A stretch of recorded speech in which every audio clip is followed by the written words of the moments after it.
இந்த படம் ஓடுமா ஓடாதா அப்படிங்கிற ஒரு டவுட் மைண்டில் இருந்தார். இந்த படம் ஓடுமான்னு தினமும் கேட்டுகிட்டே இருப்பார்.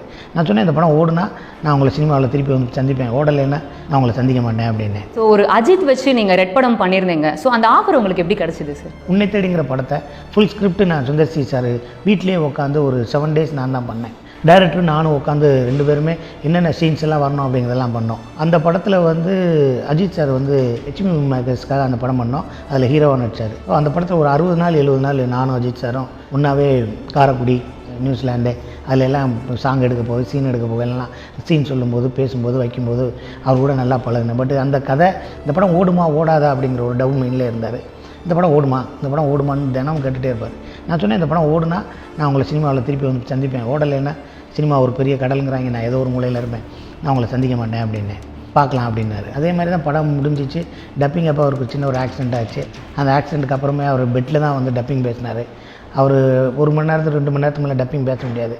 அவரை நான் 1 மணி நேரம் 3 மணி நேரம் உட்கார வச்சு ரெஸ்ட் எடுக்க வச்செல்லாம் டப்பிங் எல்லாம் பேசி அனுப்பிச்ச அனுபவங்கள்லாம் இருக்குது.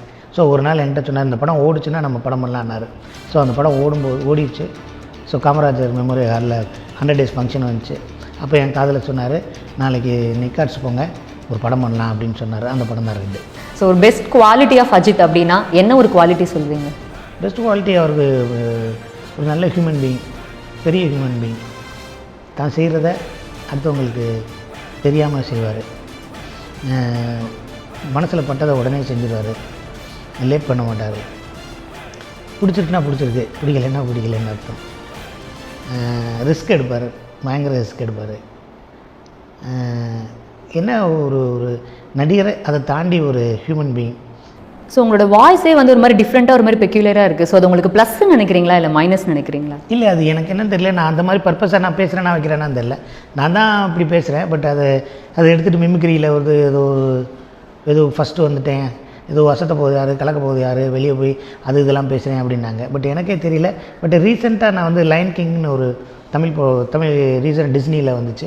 அது தமிழ் வெர்ஷனுக்கு நான் தான் டீமோனுங்கிற ஒரு கேரக்டருக்கு நான் தான் பேசினேன். அந்த படத்தில் வந்து அது இந்தியாவில் லயன் கிங்கில் தமிழ் வெர்ஷனில் தான் மிகப்பெரிய ஹிட்டு அப்படின்னு சொல்லி எனக்கே வந்து நிறையா பேர் பாராட்டெல்லாம் சொல்லியிருந்தாங்க. அவங்க டிஸ்னிலேருந்து எனக்கு கிஃப்டெல்லாம் அனுப்பிச்சி வச்சுருந்தாங்க. ஸோ எனக்கு என்னன்னு தெரியல. பட் நான் அந்த பர்பஸை அப்படி பேசுகிறேன்னா வைக்கிறேன்னு தெரியல. அவங்க தான் சொல்லணும். இதுக்காக தெரியல. நான் ஸ்ட்ரெயின் பண்ணி பேசினது நான் கடவுள் ஆக்ட் பண்ணும்போது அந்த கேரக்டருக்காகத்தான் ஸ்ட்ரெயின் பண்ணி பேசினேன் ஒழிய மற்றபடி நான் எதுவுமே பேசுகிறதில்ல. மற்றபடி கொஞ்சம் ஃபாஸ்ட்டாக பேசுகிறது, அதை டப் பண்ணுறது, வைக்கிறது, அது ஏதோ இருக்கிற ஒழிய இதுக்காக தனியாக பேசுகிறது, வேறு 24 frames 22 பேசுகிறது, 48 ஃப்ரேமில் பேசுகிறது, இதெல்லாம் எதுவுமே கிடையாது. பார்ப்போம், எது வரைக்கும் இருக்கோ பார்ப்போம்.